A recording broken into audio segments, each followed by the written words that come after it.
Hi everyone, I am Neha Chauhan, and if you're following me on my channel, you know that I'm back with yet another important video that will take you a step closer in achieving that 190 plus marks in SSC CGL mains exam.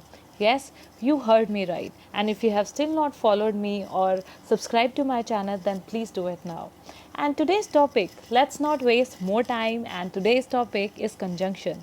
एक छोटा सा brief आपको देना चाहती हूँ conjunction का। जैसे कि एक जंक्शन होता है, वो दो रास्तों को जोड़ने का काम करता है, दो या दो से ज़्यादा रास्तों को जोड़ने का काम करता है। सेम कंजंक्शन का काम होता है। कंजंक्शन क्या करता है? दो वर्ड्स को, दो फ्रेजेस को, दो या दो से ज़्यादा फ्रेजेस सेंटेंसेस को जोड़ने का काम करता है। पर एसएससी कंजंक्शन से क्या पूछता है, हमें ये पता होना चाहिए। एसएससी में जो कंजंक्शन से एरर आते हैं वो इन पेयर्स से आते हैं। कुछ ये 12 पेयर्स हैं जो कि बहुत इंपॉर्टेंट हैं और आपको पता होना चाहिए कि इन पेयर्स में, जैसे कि आप फर्स्ट पढ़िए, नॉट ओनली के साथ मैंने डैश डाल के बट ऑल्सो लिखा हुआ है।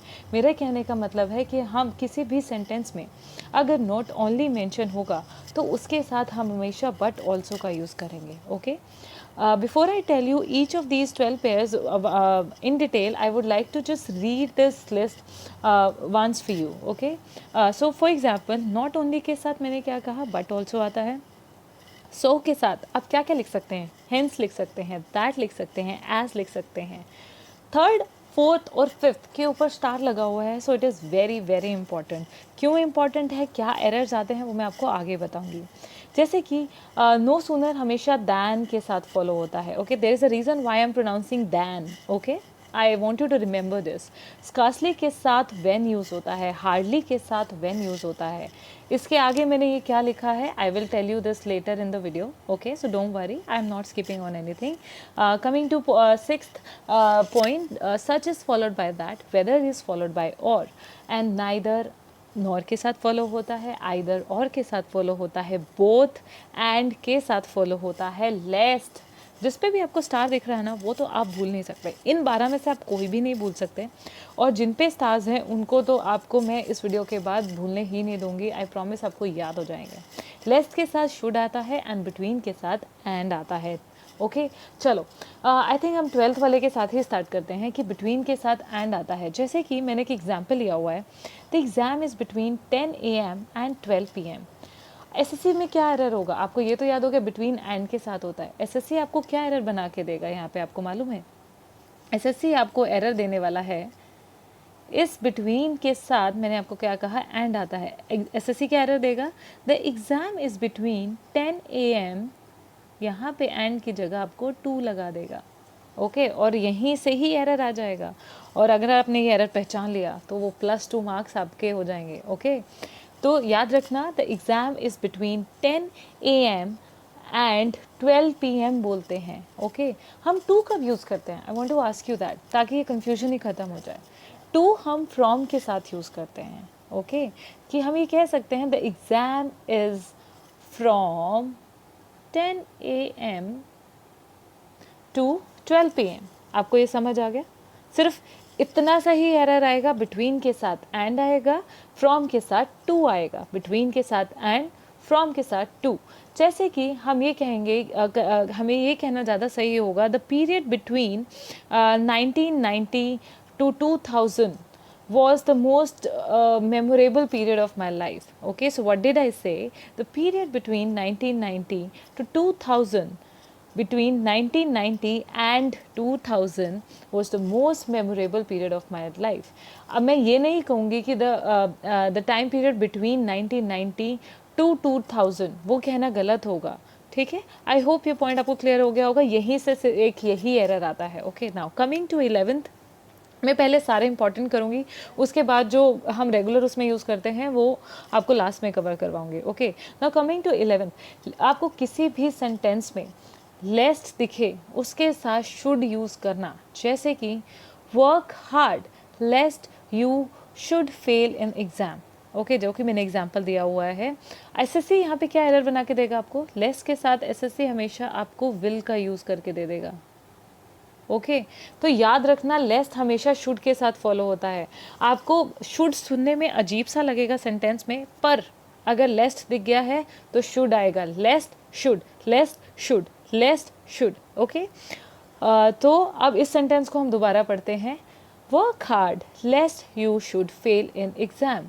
हार्ड वर्क करो वरना तुम एग्जाम में फेल हो जाओगे, ओके। ऐसे कैसे फेल हो जाओगे? I am here to help you all, so don't worry, we all will sail through, okay? Now coming to the star ones, I said I'll be covering first, so let's come to this no sooner than, scarcely, third, fourth and fifth points I'm talking about, okay?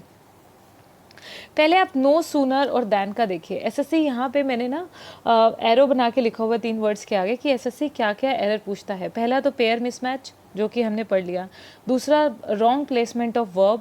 और तीसरा जो कि no sooner के साथ क्या होता है, no sooner के साथ एसएससी ना ये दैन नहीं की जगह देन लगा के दे देता है और हमें ये अननोटिस हो जाता है। एज एन अननोटिस, हम लोग इसको नोटिस ही नहीं कर पाते and then it just goes unnoticed. That's what I wanted to say, okay.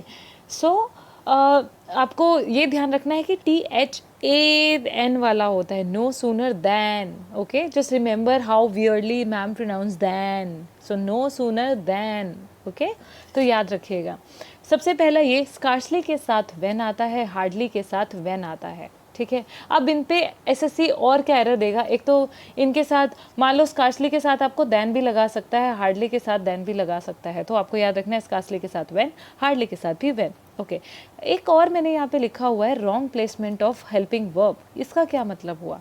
Come to the example here. आपको ना एक एग्जाम्पल पढ़ने से पहले आप एक और रूल दिमाग में बिठा लीजिए। जब भी कोई सेंटेंस के स्टार्टिंग में हार्डली, नो सूनर, स्कार्सली इनसे शुरू होगा ना, तो जो इसका एग्जैक्ट यूज़ जो वर्ब होगी ना वो इन्वर्टेड फॉर्म में होगी। जो हम लिखा है, पहला सेंटेंस पढ़िए, hardly I spoke to him when he left the party. Sentence बिल्कुल ठीक लगता है सुनने में, पर यहाँ पे एक गलती है, क्योंकि हमने रूल क्या कहता है कि जब भी कोई सेंटेंस हार्डली से स्टार्ट होता है हम वहाँ पर हेल्पिंग वर्ब उसके साथ पहले यूज़ करते हैं और उसके बाद सब्जेक्ट। तो हम ये कहना ज़्यादा सही होगा, hardly did I speak to him when he left the party, okay. I hope this rule is clear. याद रखना, एसएससी आपको इससे एरर यही बना के दे देगा। अगर इस फॉर्म में नहीं पूछा ना डायरेक्टली, तो इसमें इसको क्या करेगा, आई और डिड की प्लेसमेंट को रिप्लेस कर देगा, बोल देगा hardly I did speak to him when he left the party. और आपको यही फिगर आउट करना है, ठीक है। The same rule goes for no sooner and remember कौन सा बोला था, scarcely, yes, the same rule goes for scarcely, no sooner, hardly। no sooner वाला भी एक पढ़ लेते हैं। no sooner thief saw the police then he ran away। there are 2 errors in this sentence। please video को pause करना। अगर आपको समझ आ गया है तो आपके लिए ये एरर निकालना 2 सेकेंड का काम भी नहीं है, okay. Please please please be true to yourself, then only you can come in that race of winning. And please just be true to yourself। you can lie to anybody in the world but not to yourself, okay? and I know you'll never ever lie to yourself। चलो, now let's not waste time।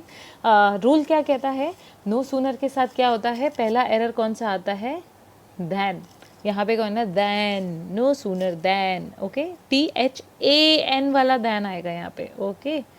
THAN वाला than आएगा। और दूसरा मैंने क्या कहा, अगर sentence की स्टार्टिंग नो सूनर से होगी तो हम हमेशा द हेल्पिंग वर्ब को यूज़ करेंगे उसके साथ में, ओके। तो इसको सही से कहना, ये कौन सा था, पास्ट टेंस था, तो पास्ट टेंस को हम कैसे कन्वर्ट करेंगे, did thief see the police then he ran away. अच्छा, एक क्योंकि मैंने यहाँ पे डिड यूज़ किया, I wanted to ask you one more thing. कभी भी नोटिस करना, जो भी आपके साथ में जो भी बोलते हैं जिनको इंग्लिश बहुत अच्छी आती है, वो डिड के साथ ना हमेशा वर्ब की सेकेंड फॉर्म यूज़ करते हैं।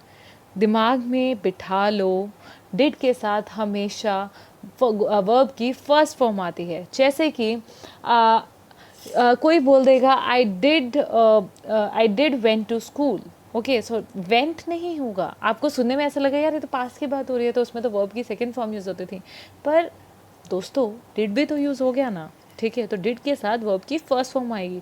सुनने में कितना भी अटपटा लगे, पर जो रूल है, इंग्लिश सही बोलो, फ्लुएंसी अपने आप आ जाएगी। जब कॉन्फिडेंस आ जाता है ना, फ्लुएंसी अपने आप आ जाती है, ओके। तो क्या बोलोगे आप, I did go to school, okay. I did went to school नहीं होगा कभी भी, तो एक और रूल बता दिया, हो सकता है इससे भी एरर आ जाए आपको। ओके, तो हार्डली, नो सूनर, हम लिस्ट पे वापस जाते हैं। मैंने हार्डली के साथ व्हेन आता है, स्कार्सली के साथ भी व्हेन आता है, एंड नो सूनर के साथ व्हेन आता है। क्या मैंने गलत बोला कुछ? यस, मैंने गलत बोला। नो सूनर के साथ आता है देन। Okay, then, remember. तो ये 3 इंपॉर्टेंट हो गए। Now coming to either or, neither or, and not only but also, these 3 we should cover together. Okay, example पे आ जाते हैं। ये देखिए आप, थोड़े से एग्जाम्पल और हैंड राइटिंग थोड़ी गंदी है इसमें, प्लीज़ बेयर विद मी। हम इन 3 पेयर्स की बात करते हैं। जैसे कि नॉट ओनली के साथ क्या आता है? बट ऑल्सो, आइदर के साथ और आता है, एंड नाइदर के साथ नॉर आता है। एसएससी इन 3 वर्ड्स पेयर्स में से क्या क्या एरर बना के पूछता है? पहला, आप ये नीचे देखना, इनकी पोजीशनिंग गलत कर देगा। दूसरा, इनके साथ जो हेल्पिंग वर्ब लगी होगी ना, उसकी प्लेसमेंट इधर उधर करेगा। ठीक है, और क्या कहते हैं, तीसरा क्या करता है, नॉट ओनली बट ऑल्सो को भी ना अलग अलग वियर्ड सी पोजीशन पे जाके प्लेस कर देगा और आपको एरर बताना होगा। समझ आया? नहीं समझ आया? Don't worry, I have taken few examples to help you understand these points. Okay, so let's move ahead and just read this first sentence. मैंने क्या कहा कि नॉट ओनली बट ऑल्सो के साथ, पहले नॉट ओनली के साथ बट ऑल्सो आता है, पहला एरर एसएससी यहाँ से पूछेगा। दूसरा क्या करेगा, अगर उसको पता है बच्चा इंटेलिजेंट है यार, नॉट ओनली बट ऑल्सो तो उसने याद कर लिया, अब मैं क्या करता हूँ, मैं पोजीशन बदल देता हूँ उसके, और फिर देखता हूँ बच्चे को रूल समझ आया कि नहीं आया। पर हम भी स्मार्ट हैं, हमें सारे रूल्स अच्छे से सीख के जाने हैं, और वो भी स्पेशली वो जो एसएससी कराता है, और उसके लिए you need to subscribe to my channel. Okay, yes, now let's start this first sentence again. Not only we should learn to accept a weakness but also our strength.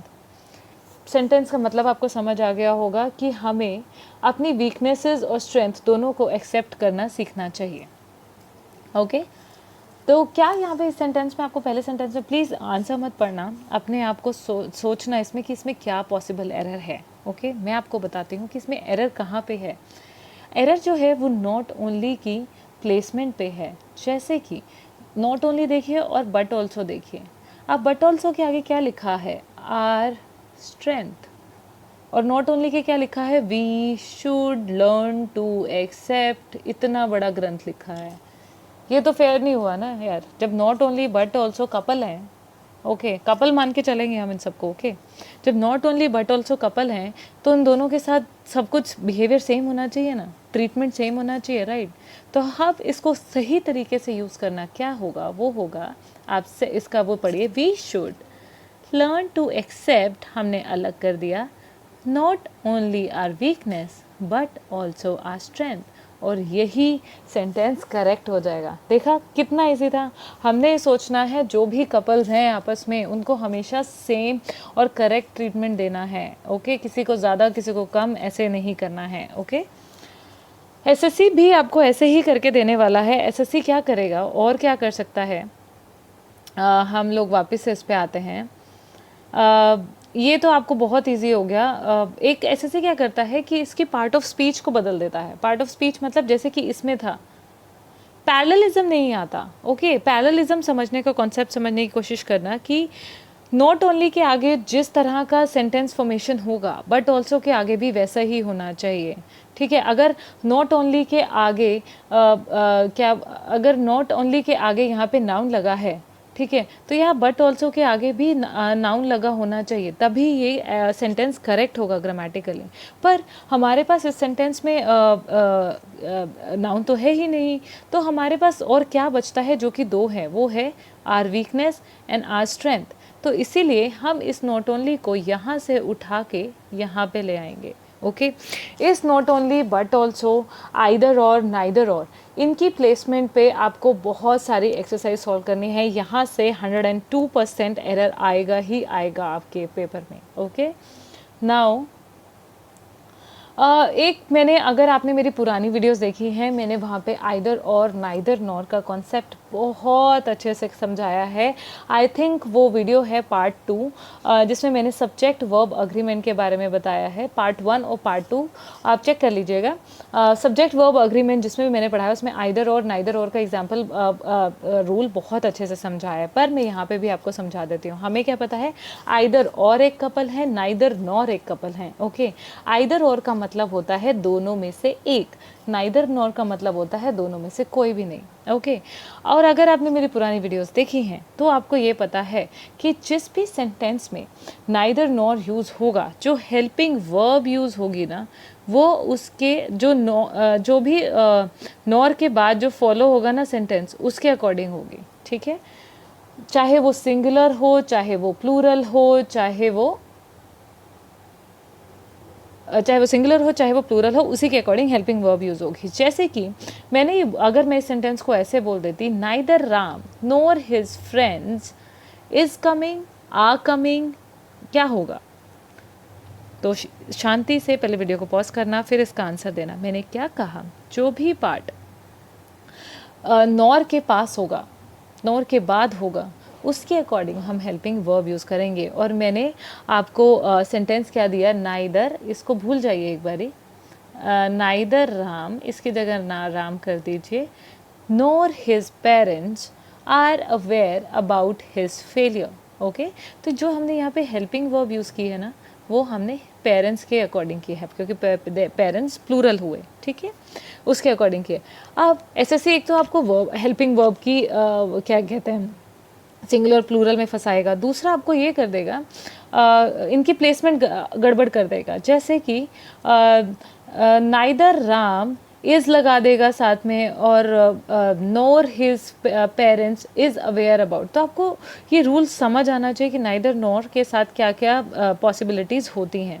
Okay, just I think that's about it from neither nor not but also आपको यही करना है। Less should we have covered both and, between के साथ and आता है, इसको भूलना मत, क्योंकि इसमें आपको मोस्टली टू लगा के एरर देगा। ओके, ऑल्सो जब आप वीडियोज़ में, जब मैं लिखती हूँ ना, तो उस वीडियो को उस टाइम पे पॉज करके उसका स्क्रीनशॉट ले लिया कीजिए, ताकि आपको पता हो कि इसमें कौन कौन से एरर्स एसएससी पूछता है। It will become easier for you and then make your own notes. We have lot of time.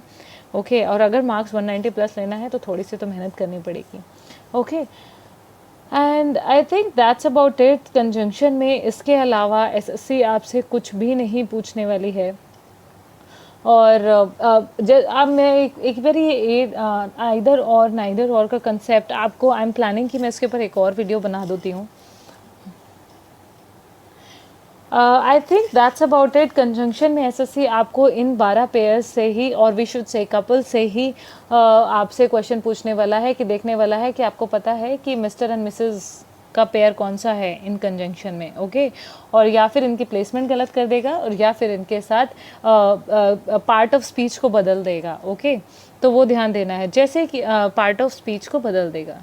So yes, that's about it. And if you guys have any doubts, please do write in the comment section below. Also, before I end this today's session, I would like to say a big thank you to all of you. I see so many nice positive comments. I'm sorry that I am unable to respond to all of you, but you know, I will try to talk to you all in my next session. Let's talk part 2, where I will address all your queries. And I'm just overwhelmed with the response. I mean, it's so nice to see that people are finding my videos useful and they think that they can improve their score. So please, please, please do like, share and subscribe to my channel. So here I'm signing off. Thank you so much. Take care and stay safe. Bye bye.